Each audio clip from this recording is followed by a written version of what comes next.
Oh, baby. We ain't idle. Let's get this thing going. Ladies and gentlemen, welcome to another episode of Raynday Gaming. My name is Raynday. Boys and girls, it's time to get this show on the road. We got Morrigan in the house, excuse me. The Morrigan. Anybody a little bit like, about that, right? You just want to say Morrigan. Go ahead and say it. I'm not gonna get mad at you. Nobody will get mad at you for just saying Morrigan. But it's the Morrigan. Apparently, in the lore, Morrigan is a combination of, I believe, 3 different people, 3 selves. Anyways, there's multiples in here. That's why when you hear the laugh, you hear it should be doing something like, you get that echo vibe. Right now, instead of the lore, you guys are here for one specific reason. That's to talk Morrigan, to talk abilities, to hear exactly what goes on with the young kid. And that's what I want to talk to you about. We're going to talk simply about Morrigan. And I'm going to have another video that talks about, probably does a gameplay and talks about a build. This is going to be going over the abilities. It's going to be very simple. I usually combine the build into a video like this, but I want to just cover the abilities, initial first impressions, and kind of the general conversation around Morrigan that I think is interesting. So it's going to be more around the conversation of the god and the abilities, what they do, and we'll do a build and a gameplay following that a little bit later in the week. So let's move on to it. Morrigan, what's the hype about her? Does she break the game? Does she make it more fun? Where does she fall on that line? Let's look at the abilities. You'll be able to decide at the end of that for yourself. A lot of people have been talking about this god. So, Doomsayer, the passive. The 3rd hit of Morrigan's hit chain will explode, dealing damage to all enemies within range and dooming all enemies hit. Doomed enemies will take additional basic attack damage over time, equal to 9% of the target's max HP over 3 seconds. So it should be about 3% per tick that goes on to that target. You can see that there. That's the doomed. It's going to do 12 right there. This is level 1 Odin, so it won't be much. If you see the raw, it'll hit for about 60, and then it'll go for about 40, I think, per tick. And it's a decent amount of damage. As a basic attack, obviously it's going to slow you while you're moving, but that 3rd one, it doesn't matter how you do it. You can set up your basic attack chain so that you start and you hit that, so you get more damage when you're starting buff camps or when you're starting fights, or make sure to hit these 2 on the lane and then hit that 3rd one onto the player that you're harassing, whatever that is. That's how that's going to be working, and it's nothing too crazy, not a huge complicated thing, just a damage over time, 3 chain auto attack, and it's very cool. I should mention that Morrigan is Celtic and the newest god in the Celtic Pantheon, and obviously coming here to change the game. That's not very changing game oriented. Let's look at what her 1 is and see where that falls in line with everything. So deadly aspects, obviously she's a mage as well. I do want to mention that she is gonna take her deadly forms, all 3 of them, and when she's gonna throw them out into the world. Now when they come out, you'll see them, and they're going to create this cone in front of her. And actually what happens is when you reactivate them, they're going to do 300 damage, and they're also going to stun enemies who are in front of them. So it's going to look like something like this. You see they're out there. They're hanging out with you. Here's while he's fighting me, and boom, I hit that. It's hard to see. I apologize. I did it right when the 2 was taking in, so you can't see it. Let's show the basic attack here just so you can see the effects of that. There's the damage over time. 40, 40, 40. Pretty easy peasy. And here's my 1. You go. Okay, we're not going to fall for that again. Not again, Sun God. Boom, we get the stun. So you're chasing somebody, pretty easy to run up to them, use that stun. Also, of course, you can use your other abilities and start off with that if you like. Stuff like her stealth or her 2. So let's talk about the 2. What does that actually do? Throw the 1 out first.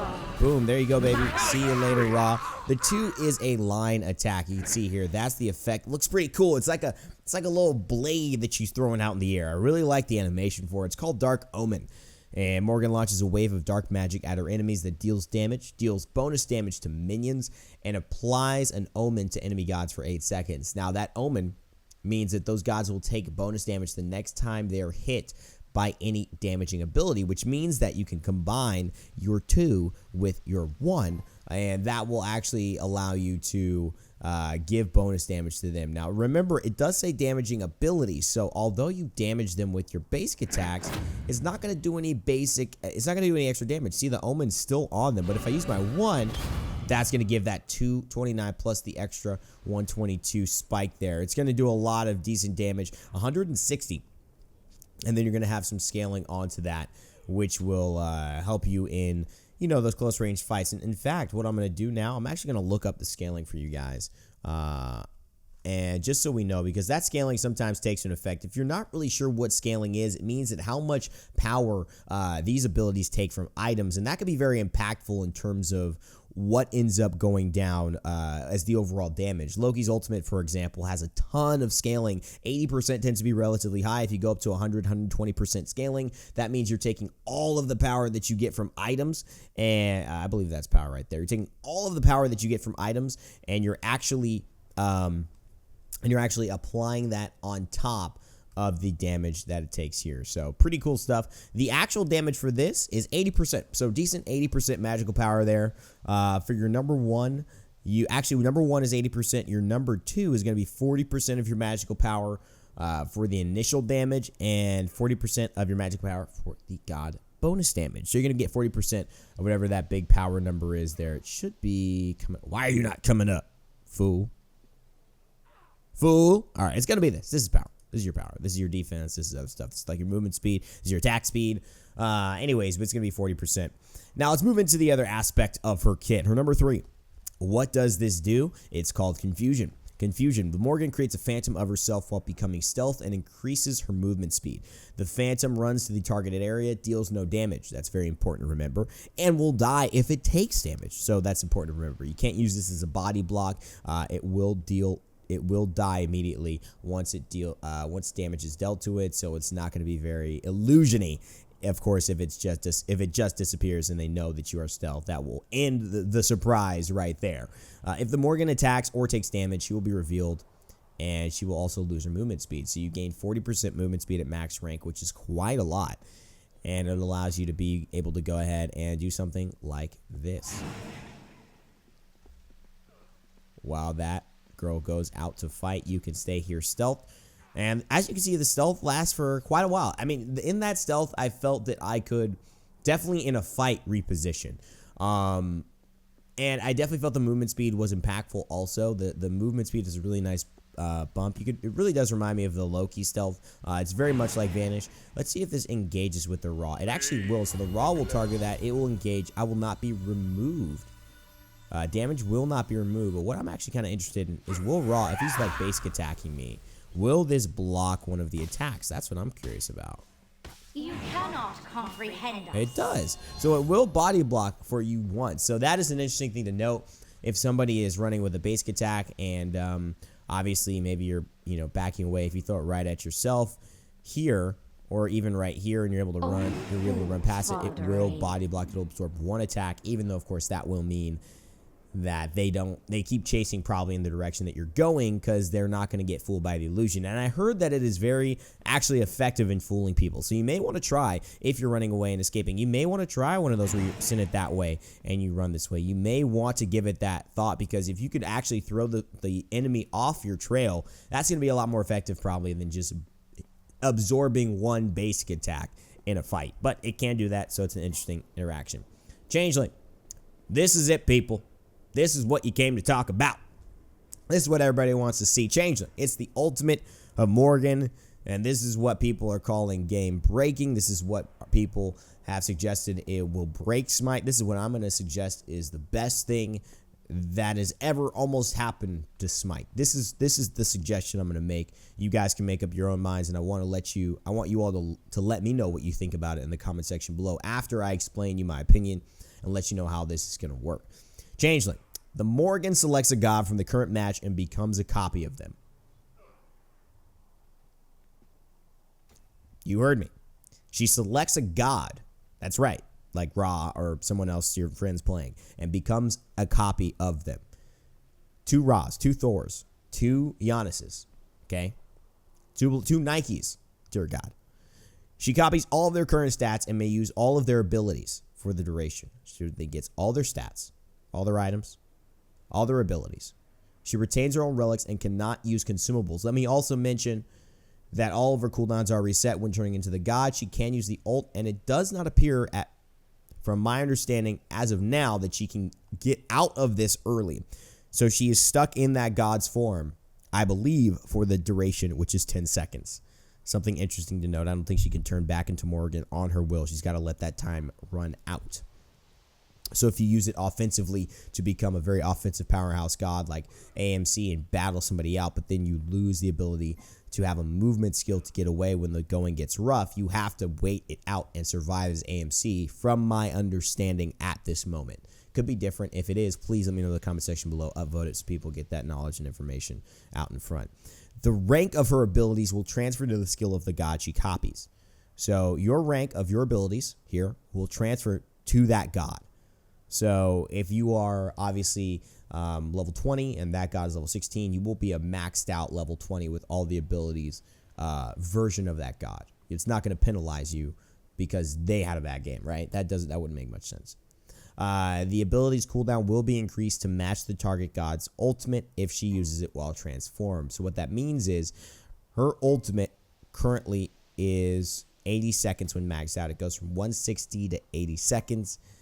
It seems like the ability's cooldown will be increased to match the target god's ultimate. From my understanding, I'm not going to actually speak on that, guys. You can figure out how that works. That's not the big... I don't want to give misinformation. I would think that that means that when she's using the ability, match the target gods, she uses the ultimate, and Thor has maybe he's got cooldown on his items and has a 65-second ultimate. It will go on to a 65-second ultimate. She's not going to just, have... she's basically... I don't know why that's even said, to be honest. I don't think you're going to be able to re-get the ult. And I do believe that you will still have this 80-second cooldown on it. I don't think it will turn to the God's cooldown. So anyways, I think that's the small stuff. Let's talk about this. Let's look at it in action and see what happens here. I can actually press 4 and turn into Raw. That's right, people. I am actually Morrigan, but I'm not. I'm actually Raw. And I just hit him with that beam, and now I am Morrigan. I got the one that came out from her, and I finished her off. This is what the Morrigan brings to the table. And if you're a little surprised, if you haven't seen this, I'm sure you have, but if you haven't seen it in my channel, I want to take a second and talk about this, because to me, this is the most important thing that SMITE has done in a long time. Now, I'm not a SMITE designer. You guys know me. Obviously, I host things for SMITE and for HRX. I play Paladins. I'm a Paladins caster. I'm in the esports department there. I work a lot in that regard, but I don't really touch a lot of the SMITE stuff. So just from an outside perspective looking in, this is one of the best things they've ever done. And I'm going to tell you why. The reason is it's very, very clear to me that gaming is about fun and innovation. There are so many titles coming out, and what separates those titles and the reason you play them is because they bring something new to your life. They bring something new to your attention, right? I mean, there's no game out there that you see that attracts you because it looks dull and boring and exactly the same.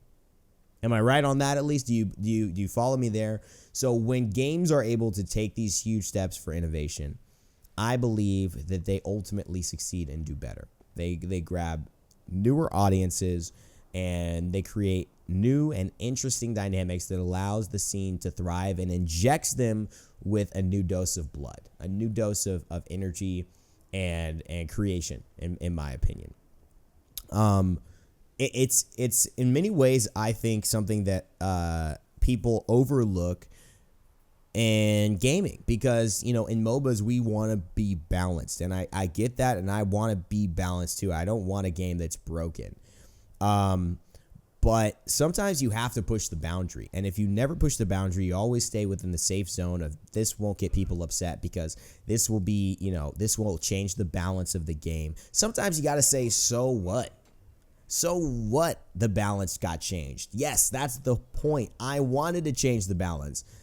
We needed to change the balance. We needed to change the way things work and the hierarchy of the game and how players play it and what their thought process is going into a SMITE match. If it stays consistent every single time in the industry of gaming, I believe it's very easy to get stale. It's not like traditional sports where you want that to be tried and true. You don't want to go ahead and change the rules of baseball every 3 months, right? But when games add new characters and add new dynamics in this ever-evolving world of gaming, with VR coming through and with all these new opportunities and possibilities, gamers are into new and they're into fresh. And I think that Morrigan is game changing. Now, whether she ends up being broken or whether she ends up being awesome and perfectly balanced, I personally think when she comes in, she's going to have a normal to less win rate, like to lesser win rate than average. I personally think that because I think this ultimate takes a lot of forethought. I think when there's 10 gods in here, there's so many decisions to make, and at the right exact moment, making that decision to turn into the perfect god. I mean, it's still raw. It's not, you know, it's not like an omnipresent kind of like one-hit KO god that doesn't exist in the game. It's the other gods in the game, which, you know, are all relatively and doing their best, balanced or on their way to being balanced. So it's not that you're turning into something that's game breaking. It's the ability to change the game in the way that it currently stands that I'm excited about. And I personally want to encourage SMITE developers. I want to encourage designers. I want to encourage people in all forms of games to do gods and champions and heroes and characters and whatever you call them more like this. Because for me as a gamer, this is what makes me excited. This is what makes me turn on my gaming console, whether it's a PC, whether it's Xbox, whether it's PS4, and just freaking play. Now, I don't know about you guys, and I want to hear your thoughts about it. But personally, I'm really not worried about Morrigan hurting SMITE. I think it's going to be one of the better things that's ever happened. Thank you so much for the subscribe, for the follower. I guess my Twitch alerts are on. I will be streaming soon, twitch.tv/Raynday. Make sure you follow and pop through if you are able to. But other than that, guys, this is the Morrigan. I want this to be an ability overview. You got the abilities. I want to talk about my thoughts for, I think, Morrigan being really good for SMITE. I really love the designer's decision here to be able to, allow players this freedom and flexibility to choose different gods and change into them in the game and give them 9 different options and choose double things up on their team or steal something away from the enemy and create this ever-evolving dynamic. I mean, that's what I love about SMITE. Every game is different. Every game in Paladins is different. It's a unique opportunity. It's a unique chance. There's never the same old thing always. Something always is different and challenging and unique and fun. And that is what Morrigan brings to the table even more. So I'm so excited to play her. I'm so excited to show some gameplay of her in the future. I'm so excited to have you try her out and let me know your feedback. So in the comment section, please let me know what you think about the good old new Celtic Pantheon and which Celtic Pantheon gods you're excited to see next. Let me know all that good stuff. Thanks so much for stopping by. We'll be back with some more gameplay on the channel coming out very soon. So stay tuned. Click that like, share, comment, and subscribe button. And stay tuned to everything going on here at Raynday Gaming. As always, guys, remember to never give up, never stop gaming, and I'll see you all next time.